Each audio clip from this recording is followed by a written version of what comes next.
वालिदैन का औलाद की तनख्वाह में कितना हक हासिल है, वालिदैन कितने पैसे ले सकते हैं, और साथ में ये भी हमें समझना है कि एक शख्स का ये सवाल है कि औलाद अपने माँ बाप को तनख्वाह कम बता सकते हैं या नहीं। मिसाल के तौर पर अगर किसी की तनख्वाह 12,000 रुपये है और वो घर भी उसमें से भेजता है, तो ताकि कुछ पैसा वो अपने पास जमा कर ले, बचा ले, इसलिए क्या वालिदैन को वो ये कह सकता है कि मेरी तनख्वाह 10,000 रुपये है। दोनों बातों को हम शरह बस्त और तफसील के साथ समझेंगे,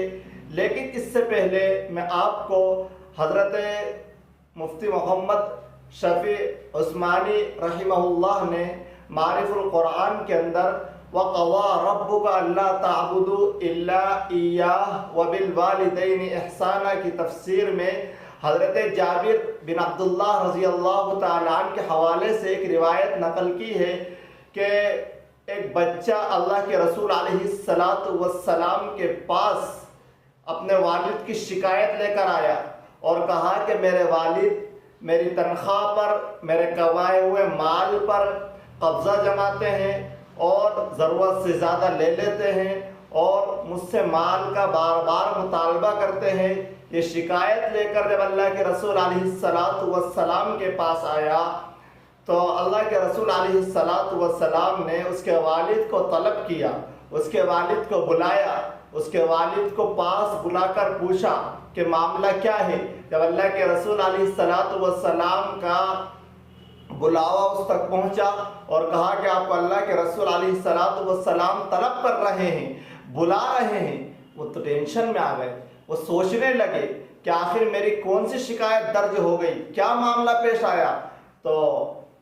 वो कहने लगे कि ठीक है चलता हूँ। तो अल्लाह के रसूल अलैहिस्सलातु वस्सलाम के पास आए तो अल्लाह के रसूल अलैहिस्सलातु वस्सलाम ने कहा कि आपके बेटे की तरफ से शिकायत है। ये जब मालूम हुआ तो दिल में सोचने लगे और उनके दिल में ख्यालात आने लगे कि मेरे बच्चे ने अल्लाह के रसूल अलैहिस्सलातु वस्सलाम से शिकायत की, और दिल उनका ताप उठा कि ये बच्चा जिसको मैंने कितने जज्बात से पाला और पोसा था, आज ये मेरी शिकायत हुजूर के दरबार में जाकर करता है। बस उनके वालिद हुजूर अलैहिस्सलातु वस्सलाम के दरबार में पहुँचे और पहुँचने से पहले जो जो उनके जहन में ख्यालात आए, तो पहुँचने से पहले जिब्राइल आ गए और कहा कि पहले आप इनसे ये पूछिए कि जब आप रास्ते में आ रहे थे आपके दिल में क्या क्या ख्यालात थे, क्या क्या सोच रहे थे। तो कहा कि ये मेरा वो मासूम बच्चा था, ये छोटा था, जब ना खुद से हरकत कर सकता था, न चल सकता था, न बोल सकता था, न बीमारी को बता सकता था, ये रात में पेशाब कर देता था।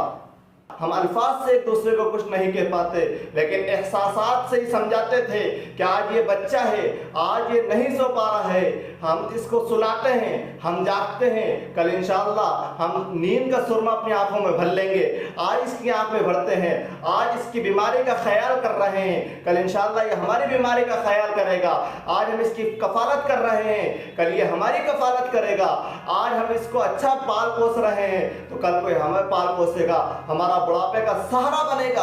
सब कुछ बनेगा। ये अल्फाज और ये एहसासात अल्लाह के रसूल अलैहिस्सलातु वस्सलाम को समझाए। तो अल्लाह के रसूल अलैहिस्सलातु वस्सलाम ने बात को मुख्तसर करते हुए जो बात नतीजे वाली वो बताता हूँ। अल्लाह के रसूल ने कहा कुम अंत व मालुका लिअबीका, उठ जा तू और तेरा माल सब कुछ तेरे बाप का है। यह हदीस आपने सुन ली, समझ ली। अब जो दो सवाल थे, एक तो ये है कि वालिदैन का कितना हक है औलाद की कमाई और तनख्वाह पर। दूसरा सवाल ये था कि क्या ये झूठ बोलकर अपनी तनख्वाह को कम बताया जा सकता है। तो दोनों सवाल का जवाब समझ में आ जाएगा। खुलासा ये है दोनों सवालात के जवाब का कि सबसे पहले तो कोई हिस्सा मुतय्यन नहीं है बेटों की कमाई पर वालिदैन का, बल्कि असल बात यह है कि अगर औलाद कमा रही है और वालिदैन अपनी ज़रूरत को पूरा नहीं कर सकते, उनके पास आमदनी का कोई ज़रिया नहीं है और वो आपकी तनख्वाह के मोहताज हैं, तो फिर उतनी तनख्वाह उनके लिए ज़रूरी है देना जितने से उनकी ज़रूरत पूरी हो जाए, चाहे वो इलाज मालजे के ताल्लुक़ से हो, या उनके खान पीन के ताल्लुक से हो। लेकिन अभी वालिदैन इस कंडीशन में है कि वो अपनी ज़रूरत खुद पूरी कर सकते हैं, उनको आपके माल की ज़रूरत नहीं है, दीगर ज़राए मौजूद हैं उससे उनकी ज़रूरतें पूरी हो रही हैं। तो इन तमाम चीज़ों के होते हुए फिर कोई हिस्सा मुतय्यन नहीं है, लेकिन हुस्न सलूक का ये तकाजा है कि फिर भी कोई ना कोई हिस्सा उनको देना चाहिए,